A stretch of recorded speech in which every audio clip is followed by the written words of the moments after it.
Investigasyon sa missing sabungerong case dapat palawakin pa dahil sa posibleng koneksyon sa war on drugs na nakaraang administrasyon ayon sa palasyo. Detalye ng balitang yan mula kay Ranjuman Chanel Salazar.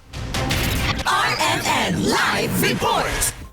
Nais ng Malacanang na palawakin pa ang investigasyon kaugnay sa kaso ng mga nawawalang sabungero. Ito'y matapos isiwalat ng Department of Justice na base sa natanggap nilang impormasyon ay may posibilidad na konektado ilang individual na dating sangkot sa war on drugs ng Administrasyong Duterte sa misteryosong pagkawala ng mga sabungero. Ayon kay Palace Press Officer Claire Castro, susuportahan ni Pangulong Ferdinand Marcos Jr. ang pagpapalawig ng investigasyon para matukoy ang buong lawak ng kaso. Nilinaw naman ni Castro na hindi nila idinideklarang may guilty na sa kaso pero nanindigan anya si Pangulong Marcos na mabibigyan ng hustisya ang mga biktima.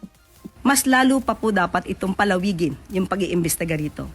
Dahil mukhang konektado ang mga nagawang krimen kung ito man po ay mapapatunayan. Hindi po natin sinasabi na sila na po ay guilty, pero mas gusto po ng Pangulo, iuutos po talaga niya na dapat mabigyan ng hustisya ang mga nabiktima.